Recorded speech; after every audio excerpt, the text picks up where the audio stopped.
فاتحہ.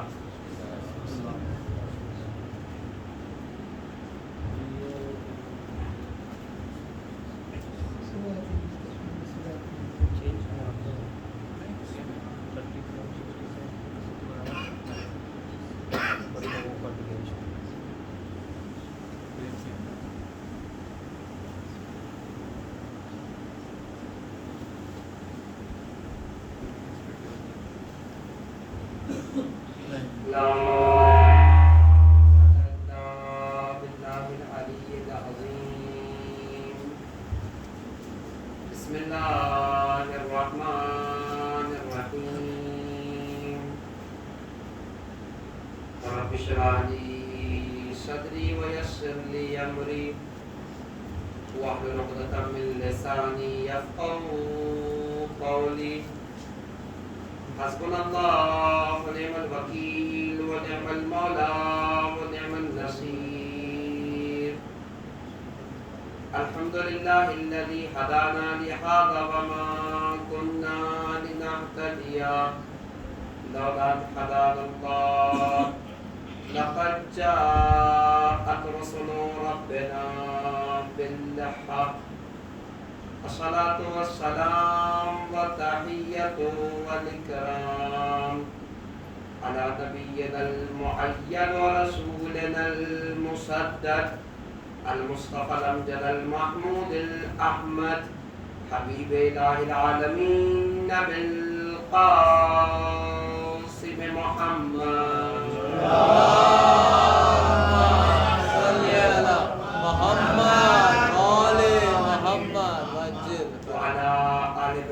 الطيبين الطاهرين المعصومين ولعنة الدائمة على أعدائهم ومعاندهم وظالمهم وغاصب حقوقهم ومنكري فضائلهم وشاكين فيهم أجمعين.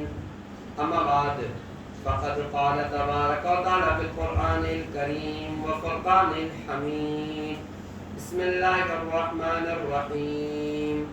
يا أيها الرسول بلغ ما أنزل إليك من ربك إن لم تفعل فما بلغت رسالته والله يعصمك من الناس إن الله لا يهدي القوم الكافرين.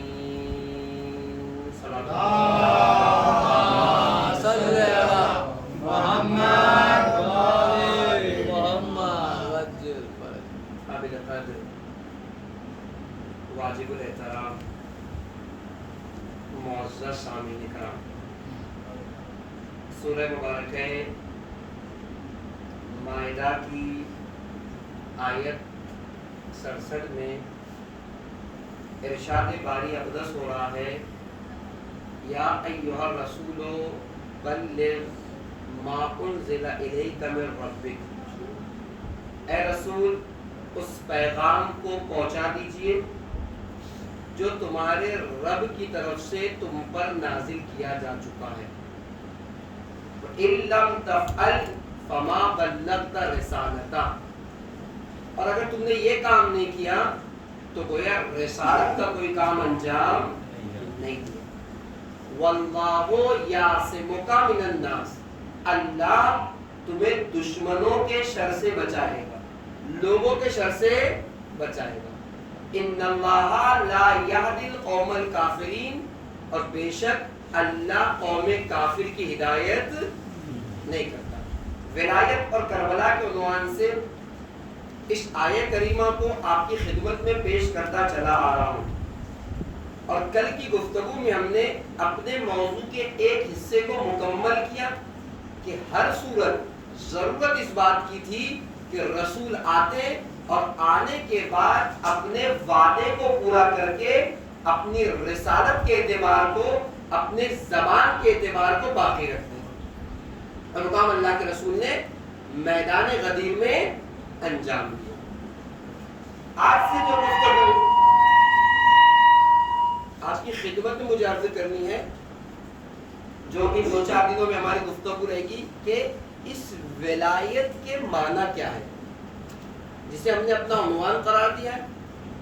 اور جب ولایت کو ہم سمجھتے ہیں تو پھر ولایت اور محبت میں فرق کیا ہے؟ ہم سمجھتے ہیں جو محبت ہے وہی ولایت ہے اور جو ولایت ہے وہی محبت ہے۔ محبت تو بہت پہلے مانگی گئی تھی، قُلْ لَا أَسْأَلُكُمْ عَلَيْهِ أَجْرًا إِلَّا الْمَوَدَّةَ فِي الْقُرْبَىٰ کہے گی، وہ محبت کا مطالبہ تھا، لیکن غدیر میں محبت کا نہیں بلکہ ولایت کا مطالبہ ہے۔ تو ولایت اور محبت میں کیا فرق ہے اس کو بھی انشاءاللہ ہم سمجھیں گے، اور اس ولایت کی فضیلت کیا ہے وہ بھی آپ کی خدمت میں عرض ہوگی، اور ساتھ ہی میں اس ولایت کے حوالے سے ہماری ذمہ داری اور ہماری رسپانسبلٹی کیا ہے۔ یہ چند باتیں ان 4-5 چیزوں میں آپ کی خدمت میں مجھے پیش کرنی ہے۔ آپ دیکھیں کہ ذمہ داری سب سے پہلے ہماری کیا بنتی ہے؟ عاشور کا دن ہے، صبح عاشور امام حسین نے متعدد خطبے دیے اور بار بار فوج اشقیاء کو سمجھانے کی کوشش کی کہ تم جو کر رہے ہو وہ غلط کر رہے ہو۔ ان سارے خطبوں میں سے ایک خطبہ بڑا مشہور و معروف، جسے امام حسین علیہ السلام نے اپنے ذوالجناح سے اترے اور اونٹ منگوایا، اور اونٹ منگا کر امام حسین نے پسر سعد کو، آخری خطبہ امام حسین کا، سب شہید ہو چکے ہیں، امام حسین نے خطبہ دیا جو فوج اشقیاء کو مخاطب کر کے، پسر سعد اور اس کی فوج کو مخاطب کر کے، اور بہت سی باتیں اس خطبے میں کہی، جس کا ایک مشہور جملہ ہر کسی کو یاد ہے، ہیہات من الذلہ، ذلت ہم سے دور ہے۔ یہ اسی جملے کا خطبہ امام حسین نے جس میں کہا تھا، اور جب یہ خطبہ دے چکے امام حسین پھر اپنے ذوالجناح کو منگایا۔ اچھا یہاں بھی امام کا کوئی کام آپ جانتے ہیں مصلحت سے خالی نہیں ہوتا، امام نے کیوں ذوالجناح کو چھوڑا، کیوں اونٹ کے اوپر آئی، بھی ایک مصلحت ہے، موضوع نہیں ہے، پھر کبھی وقت آئے گا تو آپ کی خدمت پیش کریں گے۔ پھر دوبارہ ذوالجناح منگایا اور اب پسر سعد کو خطاب کر کے کچھ جملے کہے۔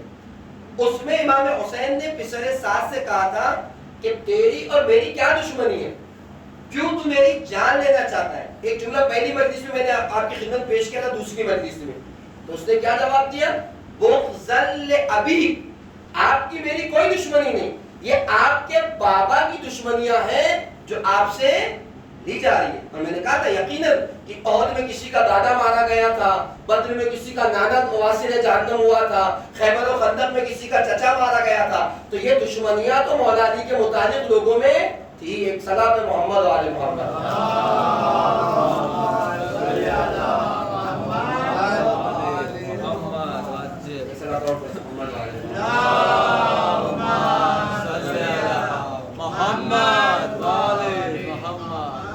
تو یہ دشمنیاں تو تھی، احد کی دشمنیاں بھی تھی، بدر کی بھی تھی، خیبر و خندق کی بھی تھی، ان ساری دشمنیوں کے باوجود ایک جملہ میں آپ کی خدمت میں کہنا چاہتا ہوں کہ پھر بھی امیر کائنات کے سارے فضائل برداشت کر لیے گئے، لیکن غدیر بجلی بند کر ظالموں پہ برسی ہے۔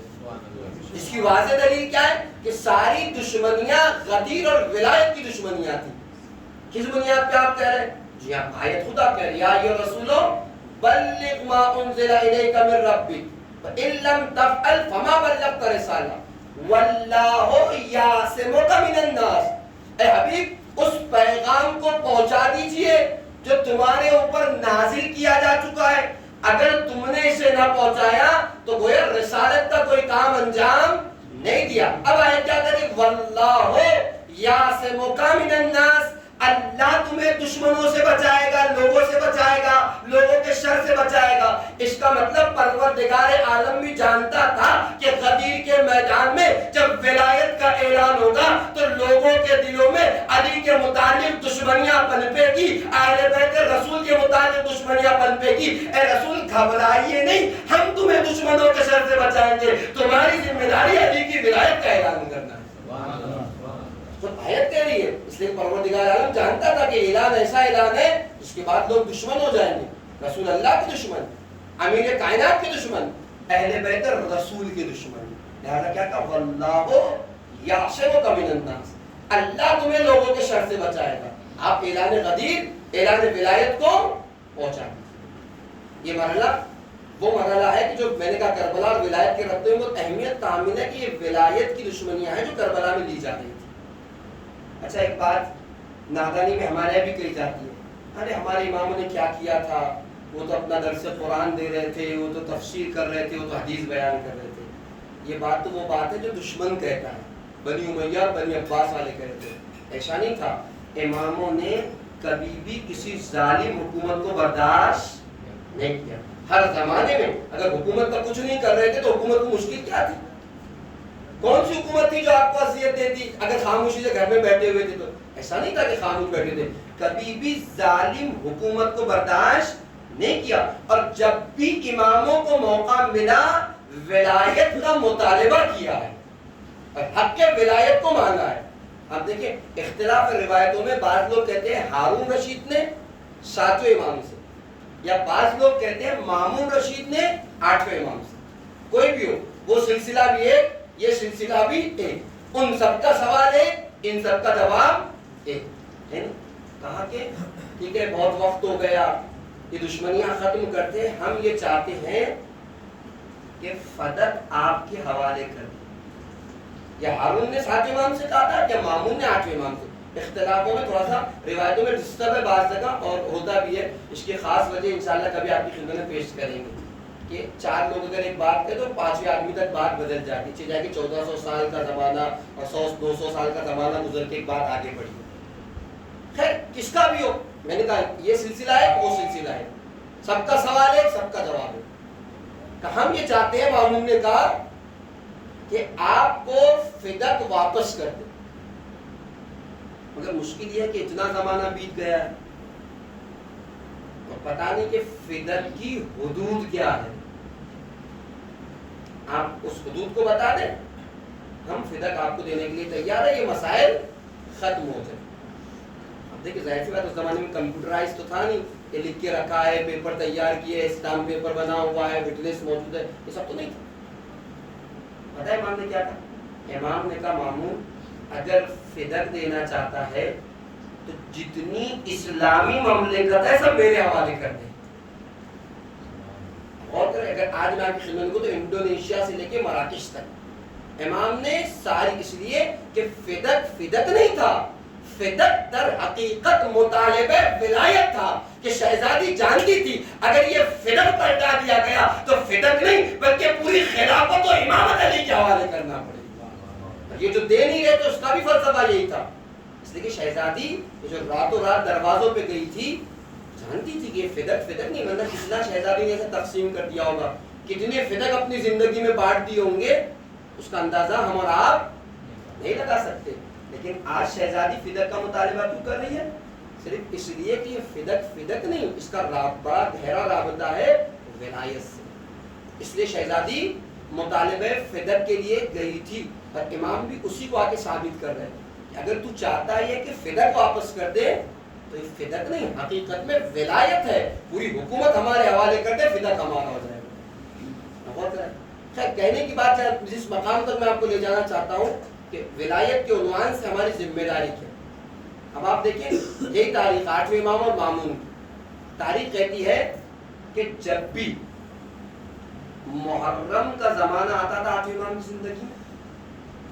اچھا اب خدمت میں یہ بھی عرض کروں، ویسے تو ہر امام نے مجلسیں کی اور کربلا کو بڑھاوا دیا، لیکن جتنا موقع 8ویں امام کو ملا کسی اور امام کو. اور آپ جانتے ہیں دیوبندی خدائی کے وہ اشعار مشہور ہے، امام باقاعدہ شورا کو بلاتے تھے، خطبہ کو بلاتے تھے، تبرکات سے نوازتے تھے. خیر تفصیل آپ کے سامنے موضوع ہے.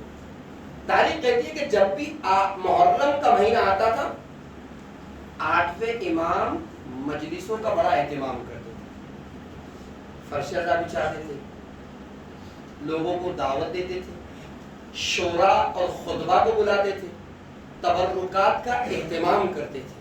خود امام اپنے ہاتھوں سے کام کرتے تھے. اور میں آپ کی خدمت میں عرض کروں، ضروری نہیں کہ ہر دن آپ واہ کرتے رہیں، کبھی یوں بھی سن لیا کیجیے کہ آپ یاد رکھیے ہر انسان مرنے کے بعد مر جاتا ہے. آج کی مجلس کا تبرک ہے، اسے لے کے جائیے گا. ہر انسان مرنے کے بعد مر جاتا ہے، یعنی تو اس کا نام لے نہ لے ختم ہو جاتا ہے. لیکن کچھ موتیں ایسی ہوتی ہے کہ جہاں انسان مرنے کے بعد بھی زندہ رہتا ہے. سب کے لیے میرا پیغام ہے آج کی اس مجلس کا، یعنی کچھ لوگ مرنے کے بعد بھی زندہ ہوتے ہیں. اور اگر کوئی یہ چاہتا ہے کہ مرنے کے بعد بھی زندہ رہے تو ایک فارمولہ آج اس ممبر سے آپ کی خدمت میں پیش کرتا ہوں، اور فارمولہ یہ ہے کہ آؤ اور آ کر امام حسین کی خدمت کرو. جب تک ذکر حسین باقی رہے گا آپ کے تذکرے باقی رہیں گے. ایسے نہیں. آئیے مثال میں آپ کی خدمت پیش کروں. فرض کریں پانی کا ایک قطرہ، یعنی اس پانی کے قطرے کو آپ زمین پر ڈال دیں، کتنی ہے اس کی حیات، کتنی دیر باقی رہے گا؟ اس وقت جو گرمی ہے وہ سیکنڈوں میں ختم ہو جائے گا. پانی کا قطرہ زمین پہ ہو، گرمی ہے، سیکنڈوں میں ختم ہو جائے گا. لیکن اگر آپ یہ چاہتے ہیں کہ یہ پانی کا قطرہ ابدی ہو جائے، اس کی حیات ابدی ہو، کوئی راستہ ہے؟ ایک راستہ میں بتاتا ہوں. راستہ کیا ہے؟ اس پانی کے قطرے کو آپ سمندر میں ڈال دیجیے.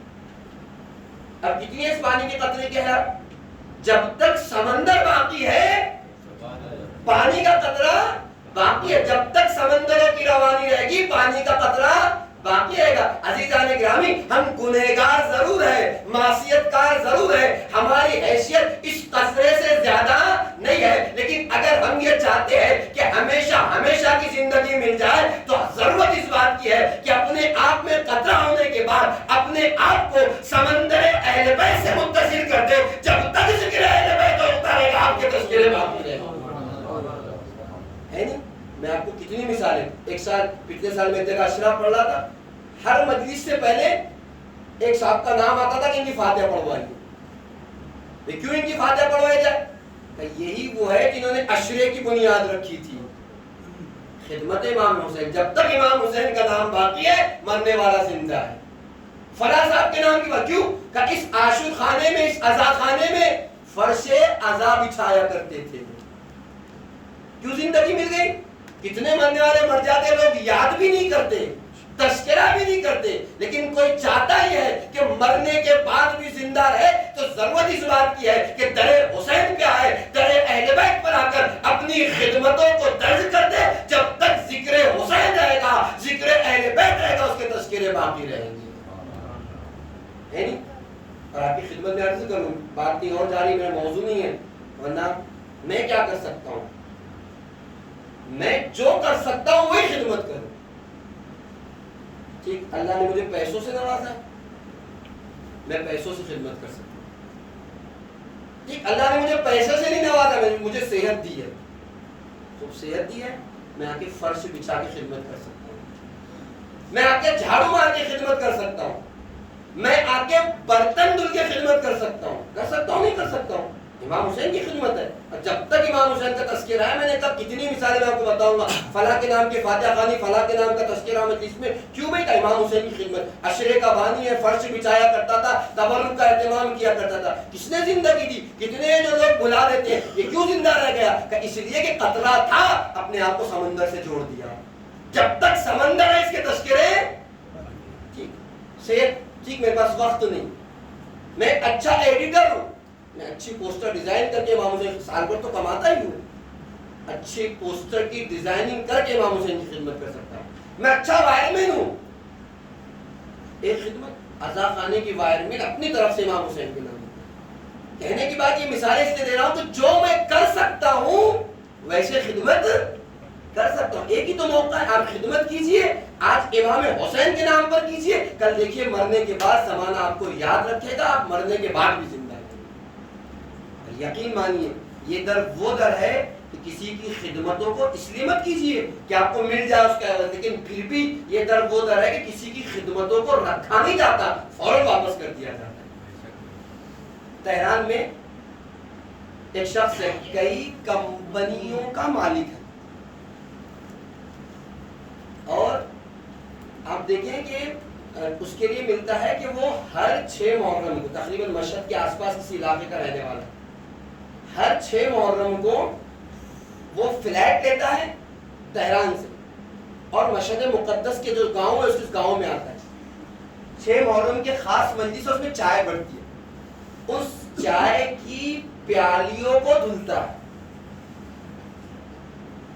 ہوتا ہی عام طور سے کہ ہم سمجھتے ہیں کہ کوئی کر لے گا نا اس کی ذمہ داری ہے، لیکن نہیں معلوم جو کر رہا ہے وہ بہت بڑے فائدے میں ہے کہ کر رہا ہے امام حسین کی خدمت. تو چائے کی پیالیاں دھلتا ہے, ابھی بھی مشہور ہے.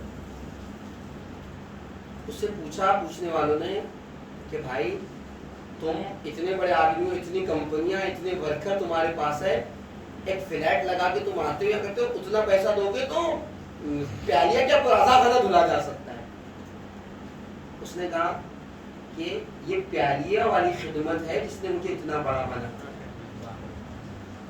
کیا مطلب؟ کہا بچپن میں ہم یتیم ہو گئے, ہماری والدہ لوگوں کے گھروں پر جا کر برتن دھونے کا کام کرتی تھی, ہم چھوٹے چھوٹے تھے, ماں کے ساتھ ہوتے تھے. اتفاق سے یہ 6 محرم تھی, ایک بار ہماری والدہ ایک جگہ سے جو ہے وہ برتن دھل کے اور کام کر کے نکلی, اسی گھر میں اسی علاقے میں مجلس ہوئی تھی, اور عزادار چائے کی پیالیوں کو یوں چھوڑ کر چلے گئے. ہم نے کہا ہر کام تو پیسوں سے ہی کرتے ہیں, کیوں نہیں یہ خدمت امام حسین کے لیے مفت میں انجام دی جائے. ہم رک گئے اور ہم نے پیالیاں دی, اور 2-3 سال تک ہم یہ خدمت کرتے رہے. آج اس کا نتیجہ یہ ہے کہ پروردگار عالم نے اتنا نوازا ہے جس کا اندازہ ہم نہیں لگا سکتے. اور کہتے ہیں کہ مجھے قصد ہے کہ جب تک میں زندہ رہوں گا خود آ کر یہ خدمت امام حسین کے لیے انجام دیتا رہوں گا, چاہے فلیٹ سے آنا پڑے, چاہے اس سے بڑا خرچہ لگا کے مجھے آنا پڑے. یہ ڈر تو وہ ڈر ہے نہ کسی کی خدمتیں رکھی نہیں جاتی. اگر مرنے کے بعد بھی کوئی زندہ ہونا چاہتا ہے, بہت اچھا راستہ ہے کہ اپنے آپ کو اہل بیت کے سمندر سے جوڑ دے. خیر بات آگے تو درمیان پیش کیا, موضوع نہیں تھا. میں نے کہا جب محرم آتا تھا تو امام 8ویں امام فرش بچھاتے تھے, سامعین کو بلاتے تھے, خطبہ کو دعوت دیتے تھے, شورا کو بلاتے تھے اور بڑا اہتمام کرتے تھے. اہتمام نہیں کرتے تھے, پکڑ پکڑ کے لوگوں کو کربلا بتاتے تھے. ایک مشہور جملہ آپ سنتے ہوں گے مجلسوں میں, آپ نے 12 سنا ہوگا, یہ ابن شبیب کہہ کے امام کا ایک جملہ ہے, نحو وغیرہ میں استعمال ہوتا ہے. شبیب کا بیٹا ہے اور جو ہے وہ مامون کا رشتہ دار ہے. جب امام کے پاس آیا امام نے کہا کہ ابن شبیب ان کن تابات کے اندیشہ فبکی علی الحسین, اے شبیب کے بیٹے اگر کسی چیز پہ رونا چاہتے ہو میرے جد حسین پہ گریا. تو کربلا کو امام نے عام کر دیا, تو اہتمام کرتے تھے. تاریخ کہتی ہے, اصل بات نہ بھولیے گا, ولایت کے حوالے سے ہماری ذمہ داری کیا ہے, آج اس موضوع کو آپ کی خدمت میں مجھے پیش کرنا. ایک محرم آیا, امام مجلسوں کا اہتمام کر رہے ہیں, انتظام کر رہے ہیں, فرش عزا بچھا رہے ہیں, لوگوں کو بلا رہے ہیں. ہر قوم میں, ہر قبیلے میں کچھ نادان قسم کے لوگ ہوتے ہیں. ایک نادان شخص نادان سوال لے کر امام کی خدمت میں آیا اور آگے کہتے ہیں مولا بلا میں دیکھتا ہوں محرم آتا ہے تو آپ بڑا اہتمام کرتے ہیں, فرش بچھاتے ہیں, لوگوں کو بلاتے ہیں, خطبہ و شورا کو دعوت دیتے ہیں, تبرکات کا اہتمام کرتے ہیں. سوال تو نادانوں والا ہے, لیکن امام کے جواب نے کمپلینٹ اور ایک شکایت کو ہم تک پہنچا. امام کہتے ہیں کہ تم جو پوچھ رہے ہو کہ محرم میں ہم اس قدر مجلسوں کا اہتمام کیوں کرتے ہیں, اس کی وجہ یہ ہے کہ ہم نہیں چاہتے جس طریقے سے غدیر بلا دی گئی اس طریقے سے کربلا بلا دی جائے.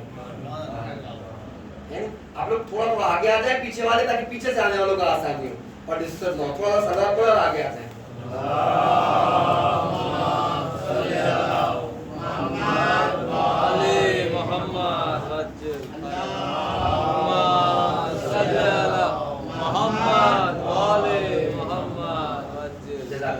آپ دیکھیں تو امام کہتے ہیں ہم نہیں چاہتے کہ جس طریقے سے غدیر بلا دی گئی کربلا بلا دی جائے.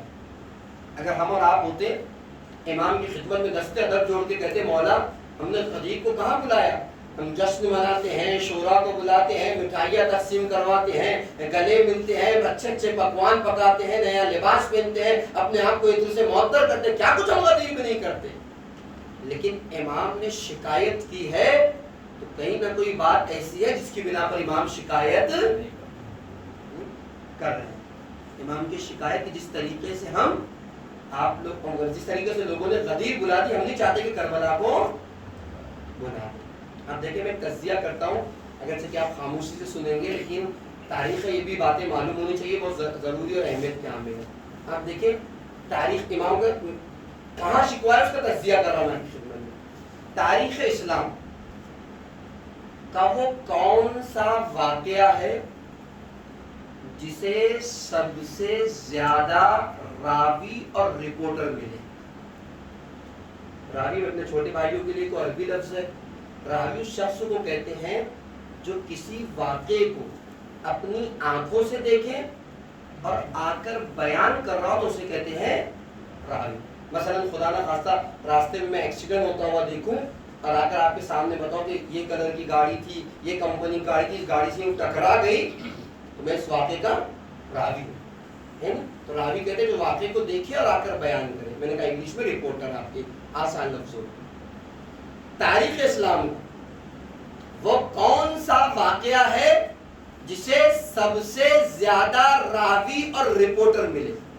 امام کا شکوہ کا ہے اور ہماری ذمہ داری ولایت کے عنوان سے کہا ہے یہ بات آج آپ کی خدمت میں مجھے پہنچانی ہے.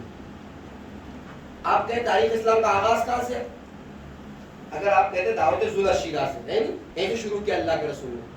دعوت ذوالعشیرہ سے لے کر اگر آپ سمجھتے کہ رسول اللہ کی زندگی تک تاریخ اسلام, تو رسول اللہ کی زندگی تک یا اس کے بعد بھی, تو اس کے بعد بھی ساری تاریخیں اٹھا کر دیکھیے, سارے واقعات اٹھا کر دیکھیے کہ وہ کون سا واقعہ ہے تاریخ اسلام کا جسے سب سے زیادہ راوی اور رپورٹر ملے.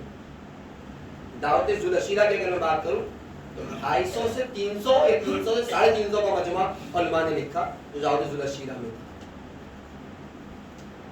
بدر, احد, خیبر, خندق کی اگر بات کروں سب کا مجمع تو آپ کو نہیں بتا سکتا, اتنا وقت نہیں, لیکن کسی میں 10,000 لوگ شامل, کسی میں 20, بہت اگر کسی کی تعداد گئی 30,000, یعنی جو واقعے میں موجود ہے اپنے آنکھوں سے دیکھا اور آ واقعے کو بیان کر رہے ہیں.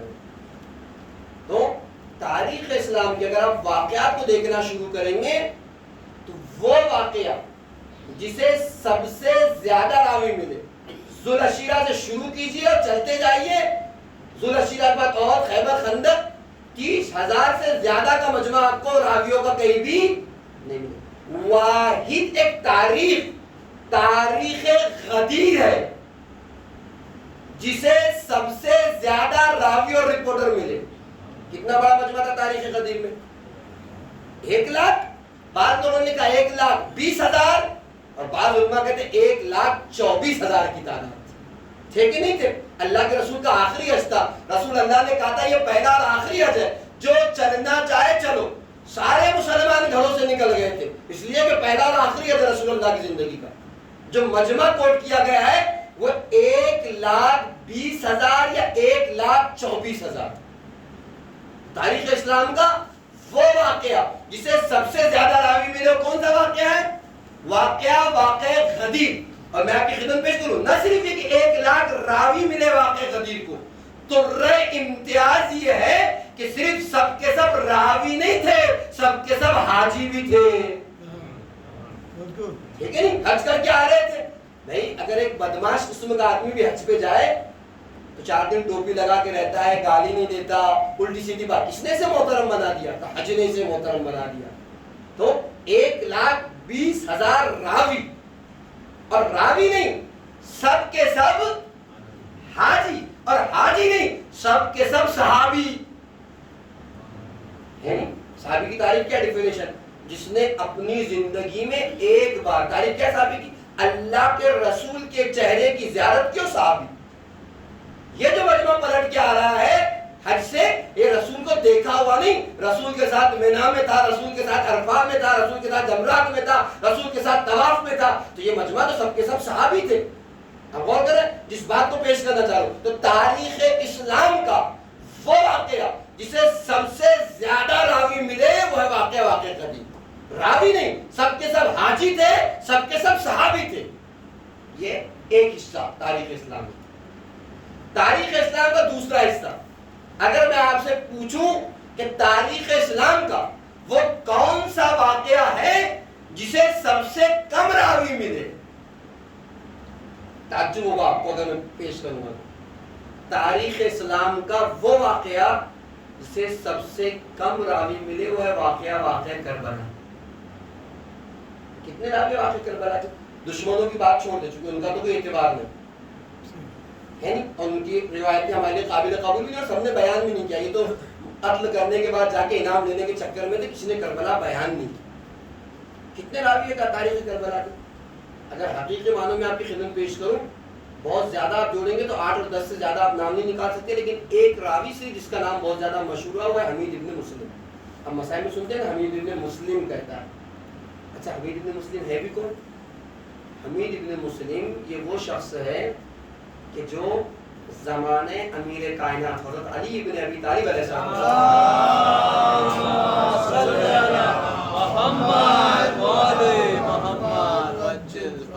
پہلے صف کا نماز, پہلے صف کا مصلی تھا, لیکن تاریخ کربلا آتے آتے عقیدہ خراب ہوا, فکروں نے کروٹ بدلی, اور جب یہ کربلا آیا تھا تو پسر سعد یعنی یزید کے لشکر کے ساتھ آیا تھا. اور جب آیا ہے کربلا میں تو خود اس کا بیان جب جناب مختار نے اسے قید کیا, اور جناب مختار نے آپ جانتے ہیں کہ جب قصاص لینا بدلہ لینا شروع کیا ہے تو سب سے پوچھتے رہے بتا تم نے کیا کیا, تم نے کیا کیا. جب حمید ابن مسلم کی نوبت آئی تو یہ کہتا ہے کہ میں قسم کھا کے کہتا ہوں کہ میں نے ایک کنکر بھی خیام حسینی کی طرف نہیں پھینکا. پھر کر کیا رہے تھے؟ کہا میں تاریخ کربلا کو لکھ رہا تھا. کیوں کچھ نہیں کیا؟ کہا میں آیا تو تھا لشکر یزید کے ساتھ, لیکن چونکہ پہلے صحیح الایمان تھا, عقیدہ اچھا تھا, لہذا میری غیرت نے گوارا نہیں کیا کہ فرزند رسول پر یوں ظلم کیا جائے, لہذا میں نے ظلم ایک کنکر بھی خیام حسینی کی طرف نہیں پھینکا, میں تو تاریخ کربلا کو لکھ رہا ہوں. اچھا ہمارے ساتھ مشکل کیا ہوئی؟ بعد کربلا کی تاریخ تو چاہیے تھی کہ نہیں چاہیے تھی. مردوں میں باقی کون رہا؟ چوتھے امام, پانچویں امام میں بچپن ہے 3-4 سال کی, جو بھی آپ کی عمر ہے, بہت اور 5 سال. نتیجہ کربلا لے تو کس سے لے؟ کربلا کو باقی بھی رکھنا, کربلا کو زندہ بھی رکھنا. اب کیا کیا ہمارے علماء نے؟ اس حمید ابن مسلم کی روایتوں کو اپنی کتاب میں جگہ دے دی. کیوں؟ یہاں سے تو کوئی بچا نہیں, وہاں سے سب دشمن ہیں, ان کی باتیں لی نہیں جا سکتی. یہ چونکہ پہلے صحیح العقیدہ تھا, صحیح الایمان تھا, اور اب بھی اس کی غیرت نے گوارا نہیں کیا کہ امام حسین کے خیموں کی طرف ایک کنکر پھینکے, لہذا کیا کیا کہ ٹھیک ہے کچھ نہ صحیح, اس سے اچھا کربلا کو باقی رکھنے کے لیے اسی کی روایتیں لے لیا. اچھا یہ اور بات ہے کہ فلٹر کیا گیا, ان روایتوں کو لیا گیا, بعد میں ائمہ کی خدمت میں پیش کیا گیا, جس کی تائید امام کرتے تھے ان روایتوں کو باقی رکھا گیا تاکہ کربلا صحیح طریقے سے باقی رہے. آپ اور کریں. اب کسی کے ذہن میں سوال آ سکتا ہے کہ بھئی شہزادیہ بھی تو تھی, چوتھے امام نے بھی تو کربلا بیان کی ہوگی. جی ہاں شہزادیہ بھی تھی, اور بعد کربلا شہزادیوں نے کربلا کو بیان بھی کیا, لیکن یاد رکھیے شہزادیاں خیموں کا حال تو بتا سکتی ہے, مختر کے حالات نہیں بتا سکتی, یعنی ایسا مکمل روایت شہزادیاں نہیں کر سکتی. کسی کے ذہن میں سوال ہے کہ چوتھے امام بھی تو تھے. جی ہاں چوتھے امام تھے, لیکن کتنے موقع کربلا میں ایسے آئے کہ جب امام غش کے عالم میں تھے. امام علم امامت سے بتائے ممکن ہے, لیکن اپنی آنکھوں سے دیکھ کر امام, اور میں نے کہا جو آنکھوں سے دیکھ کر بتائے وہی راوی ہے. امام نے علم امامت سے بتایا, میں نے کہا حمید ابن مسلم کی روایتوں کی تصدیق کی بات ہے کربلا, لیکن امام راوی اس صورت میں نہیں, اس لیے کہ علم امامت سے بتا رہے, خود اپنی آنکھوں سے حالات کو دیکھا نہیں. نتیجہ کیا ہے؟ نتیجہ یہ ہے کہ جو روایتیں ہمارے پاس آئی ہے, اگر آپ بہت مان لیں, میں نے کہا ایک ہی راوی حمید ابن مسلم, اور کچھ راویوں کا نام ہے جسے کسی صورت معتبر مانا گیا, کتنا بڑا بھی آپ کیلکولیشن راویوں کے حوالے سے کر دیں گے تو 9 اور 10 سے زیادہ راوی آپ کربلا کے پیش نہیں کر سکتے, ہے نہیں, یہ ایک حقیقت ہے. نتیجہ کیا ہے؟ نتیجہ یہ ہے کہ تاریخ اسلام کا وہ واقعہ جسے سب سے کم راوی ملے وہ کیا واقعہ کربلا. نتیجہ آپ کے سامنے, 2 باتیں پیش کی. تاریخ اسلام کا وہ واقعہ جسے سب سے زیادہ راوی ملے وہ ہے واقعہ غدیر, اور تاریخ اسلام کا وہ واقعہ جسے سب سے کم راوی اور رپورٹر ملے وہ ہے واقعہ کربلا.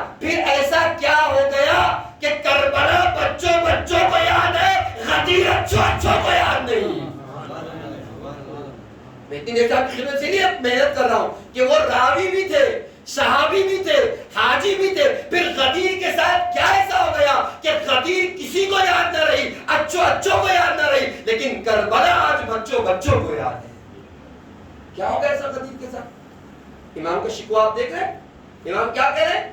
ہم اس لیے اہتمام کرتے ہیں کہ ایسا نہ ہو کہ جیسے غدیر بلا دی گئی ویسے کربلا بلا. آپ مجھے ایمانداری سے بتائیے، جیسے ہم کربلا مناتے ہیں ویسے غدیر مناتے ہیں؟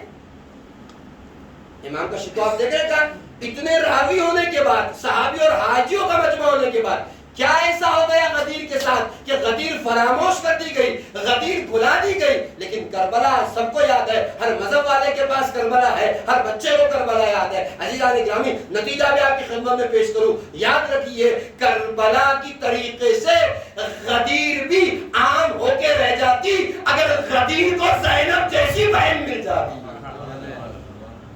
البتہ ایسا نہیں کہ شہزادی نے کوششیں نہیں کی ولایت کو پہنچانے کے لیے، غدیر کو پہنچانے کے لیے، لیکن عمر نے وفا نہیں کیا.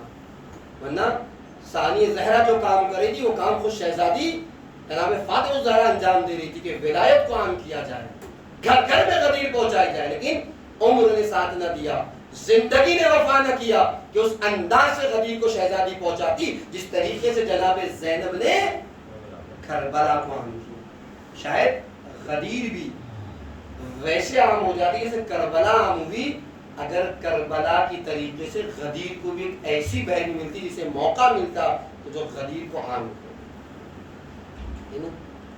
اور شاید شہزادی یہ کربلا کو پہنچا نہیں رہی ہے بلکہ ہماری خواتین کو اپنی ڈیوٹی یاد دلا رہی ہے کہ ایسا نہیں ہے کہ دین کے معاملات میں صرف مردوں کی ذمہ داری ہے کہ وہ دین کو پہنچائے، دین کی تبلیغ کرے، ولایت کے پیغام کو پہنچائے، بلکہ عورتوں کی برابر کی ذمہ داری ہے کہ وہ آئے اور دین کی خدمت کرے، دین اور ولایت کے پیغام کو پہنچائے. کل میں آپ کی خدمت پیش کر سکتا، ٹھیک ہے، جہاد میں نہیں آ سکتی، اچھی تربیت کر کے دین کی خدمت کر سکتی ہے، اچھے بچوں کی پرورش کر کے دین کی خدمت. البتہ ایسا کہیں بھی اسلام میں نہیں ہے کہ تربیت کی ذمہ داری صرف ماں کے اوپر ہے. جتنا ماں ہے اتنا ہی باپ بھی برابر سے تربیت میں. یہ اور بات ہے کہ وقت نہ دے پا رہا ہو، کم وقت ہے، لیکن کہیں بھی باپ یہ کہہ کے نہیں ہٹ سکتا کہ میری ذمہ داری تمہاری ذمہ داری ہے. اگر کوئی باپ یہ سمجھتا ہے کہ میرا کام پیسے کما کے لا کے دینا ہے، تربیت کی ذمہ داری ماں کے اوپر ہے، تو اگر کسی باپ کا یہ خیال ہے کہ کھلانا میری ذمہ داری ہے تو جانور بھی اپنے بچے کو کھلا دیتا ہے.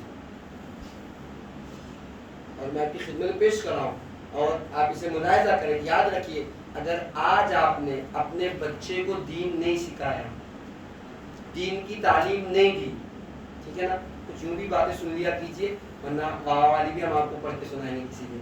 دین کی خدمت اگر آپ نے نہیں کی یا بچوں کی تربیت نہیں کی، آج جس بچے کو آپ اپنا بچہ کہہ رہے ہیں نا، قریب میدان محشر میں کھڑے رہ کے آپ کا گریبان پکڑے.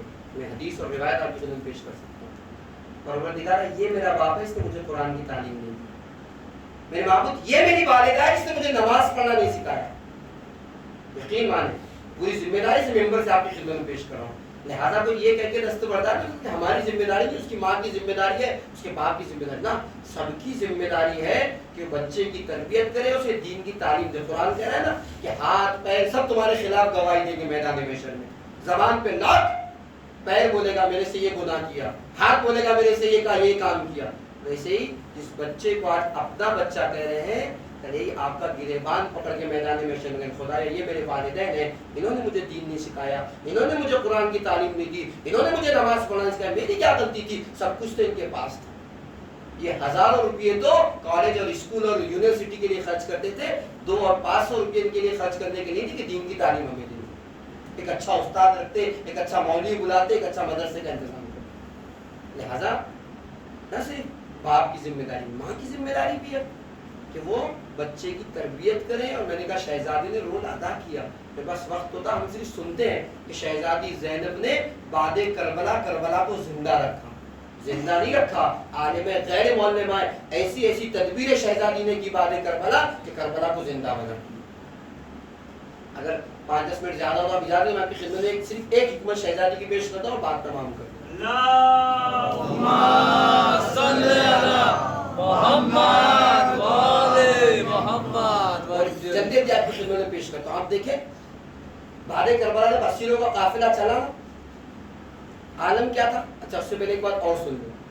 آج کے زمانے میں بھی اگر 3 طاقتوں میں سے کوئی ایک طاقت بھی کسی کے پاس ہے تو اپنے وقت کا پاورفل انسان ہے,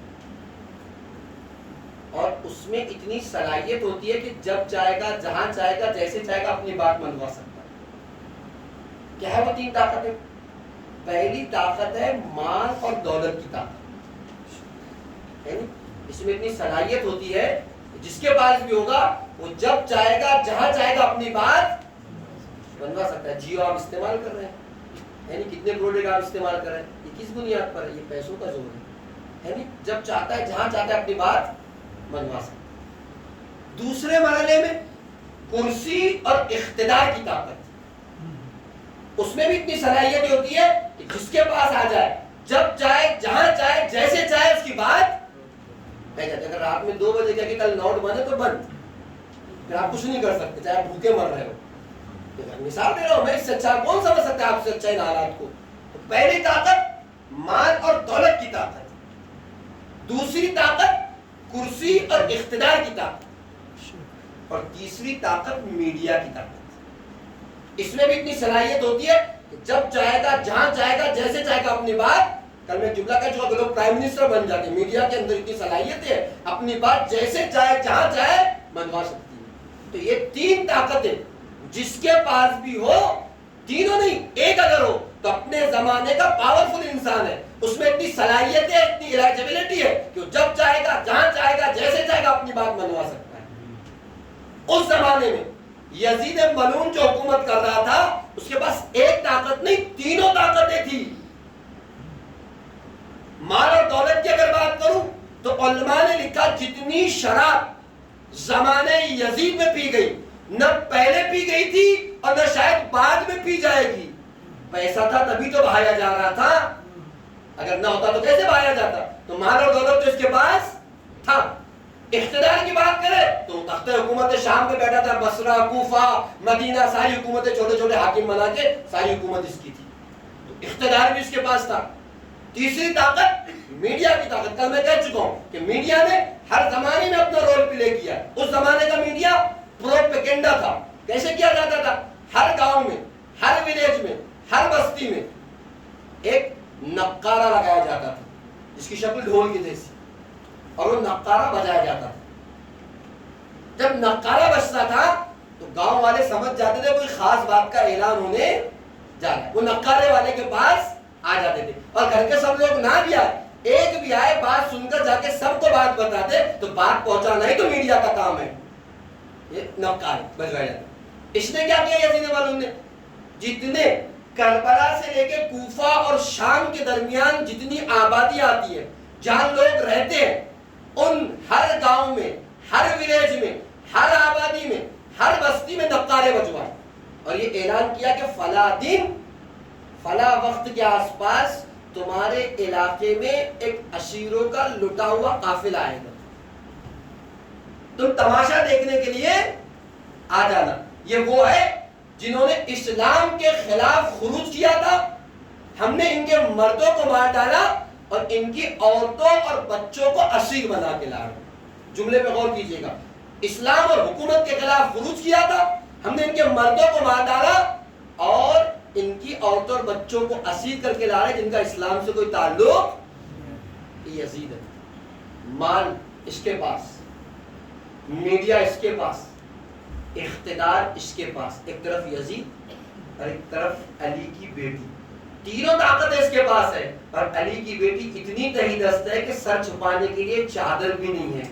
پھر کیا ایسا کام شہزادی نے کیا کہ جہاں قدم رکھا یزیدیت کو مردہ آباد بنا دیا, حسینیت کو زندہ آباد بنا دیا. کیا ہم صرف سنتے ہیں کہ شہزادی زندہ رکھا. میں ایک تدبیر پیش کر رہا ہوں, باقی باتیں پھر کبھی موقع رہے گا اور موضوع بنے گا تو پیش کروں گا. پتہ ہے جب یہ قافلہ چلا نا کربلا سے, اور جب یہ قافلہ کسی بستی اور کسی آبادی سے قریب ہوتا تھا تو علی کی عالمانہ بیٹی ان ماؤں کے پاس جاتی تھی جن کی آغوش میں بچے تھے، چھوٹے چھوٹے بچے، جا کے کہتی تھی شہزادی کہ یاد رکھو جب ہمارا قافلہ آنے والے علاقے میں، گاؤں میں، ولیج میں، بستی میں، آبادی میں داخل ہو تو تمہاری ایک ذمہ داری ہے، وہ کیا؟ تمہارے بچے قرآن کی تلاوت کریں۔ عام بچے تھے نہیں، بنی ہاشم کے گھرانے کے بچے۔ نتیجہ کیا ہے؟ یزید پیسہ لگا کر میڈیا خرید چکا ہے، اقتدار کا زور اپنا چکا ہے، اور سارے علاقوں میں اعلان کروا چکا ہے کہ ان کا اسلام سے کوئی تعلق نہیں، انہوں نے حکومت اور اسلام کے خلاف خروج کیا تھا، ہم نے ان کے مردوں کو مار ڈالا اور عورتوں اور بچوں کو اسیر کر کے لا رہے ہیں۔ یہ یزید ہے جو مال لگا چکا ہے، دولت لگا چکا ہے، اقتدار لگا چکا ہے، میڈیا کا استعمال کر چکا ہے۔ ادھر علی کی بیٹی خالیات ہے، ماں کے پاس جا کے کہتی ہے تمہاری ذمہ داری ہے کہ تمہارا بچہ قرآن کی تلاوت کر رہا ہو۔ آپ جانتے ہیں نتیجہ کیا ہوا؟ جب بھی یہ قافلہ کسی آبادی میں، کسی بستی میں، کسی شہر میں جاتا تھا تو یہ چھوٹے چھوٹے بچے چاند سے چہرے قرآن کے بڑے بڑے سوروں کی تلاوت کرتے تھے، بڑی بڑی سورتوں کو پڑھا کرتے تھے۔ جو لوگ تماشا دیکھنے کے لیے آئے تھے، تماشا دیکھنے کے لیے آتے تھے، وہ کہتے تھے کہ ہم سے تو کہا گیا ہے کہ ان کا اسلام سے کوئی تعلق نہیں ہے، لیکن ان کے چھوٹے چھوٹے بچے اتنے بڑے بڑے سوروں کی اتنے اچھے انداز سے تلاوت کر رہے ہیں، سورہ یاد کرنا تو دور کی بات، ہم سے تو پڑھے بھی نہیں جاتے۔ ایسے لگتا ہے یہ کوئی غیر مسلمان گھرانہ نہیں، اسلام کے کسی بڑے گھرانے سے تعلق رکھتے ہیں۔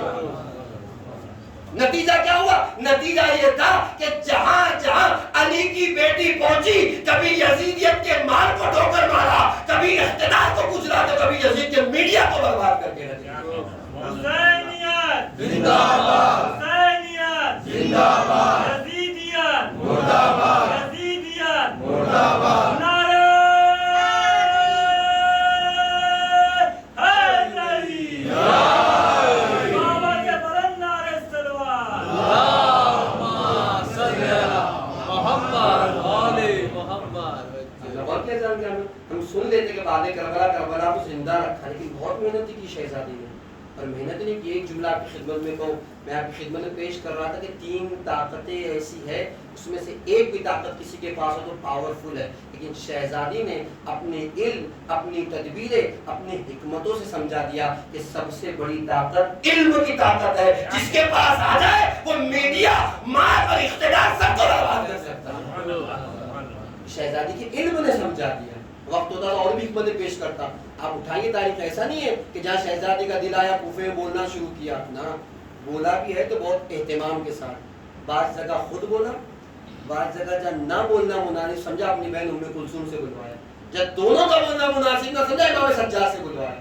اگر وقت ہوتا تو ان کی وضاحت کرتا کتنی ایسے حکمتیں ہیں شہزادی نے کوفہ اور شام کے درمیان استعمال کی، جس کی بنا پر کربلا باقی رہ گئی۔ یا یوں کہہ لیا جائے اگر اسلام زندہ ہے کربلا کی بنیاد پر تو کربلا زندہ ہے شہزادی کی قربانیوں کی بنیاد پر۔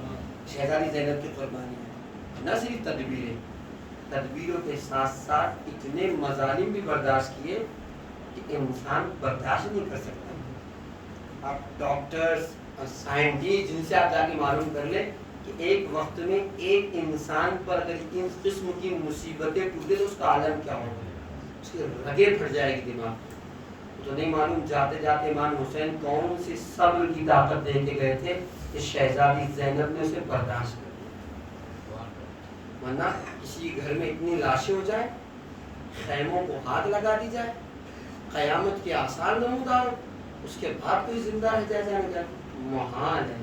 لیکن علی کی بیٹی ہے، نہ صرف صبر کیا بلکہ بعض علماء تو کہتے ہیں کہ بعد عصر عاشور شہزادی زینب نے گریہ بھی نہیں کیا۔ انسان کے سینے پہ اگر بوجھ ہو نا، وہ رو لے تو اس کا بوجھ ہلکا ہو جاتا ہے، لیکن علی کی بیٹی یہ سوچ سوچ کر نہ روئی کہ زینب اگر تم ہی رو لو گی تو ان بچوں کو سہارا کون دے گا؟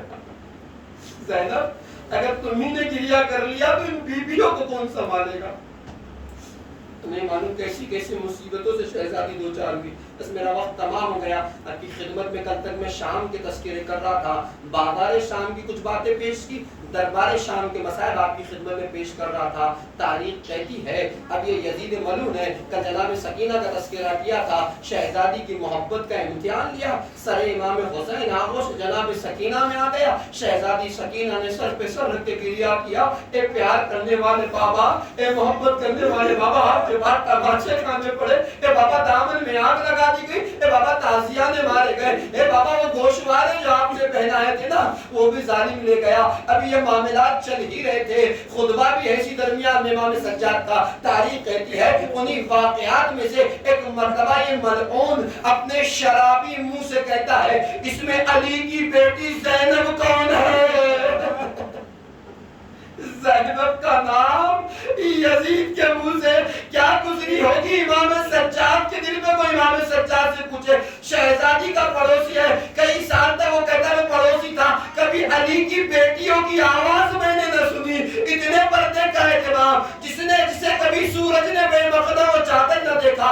آج یزید ملعون کہتا علی کی بیٹی زینب کون ہے؟ اللہ اللہ, بیویوں کی غیرتوں نے گوارا نہ کیا, جلدی سے شہزادی کو حلقے میں لیا. اے یزید ملعون, تیرے ناپاک منہ سے علی کی بیٹی کا نام کا نام نہیں لیتا, بلکہ میں علی کی بیٹی سے ہم کلام ہونا چاہتا ہوں. تاریخ کہتی ہے کہ ہم کلام ہونے کی کوشش کی, بیویوں نے حلقہ بنا دیا, پر حلقہ نہیں بنایا. جب حلقہ بنایا ہے اور یزید چاہتا ہے کہ شہزادی سے بات کرے, مختل کہتا ہے کہ بیویوں نے حلقے میں لینے کے بعد کا یزید کچھ بھی ہو جائے تو علی کی بیٹی سے خطاب نہیں کر سکتا. یزید ملعون ہے, کہتا ہے کہ تعزیہ برساؤ اور بیویوں کو علی کی بیٹی کے سامنے سے دور ہٹا دیں. ملعون تعزیہ لے کے آگے بڑھے, تعزیہ مارتے تھے, ایک ایک بیوی کو الگ کرتے جاتے تھے.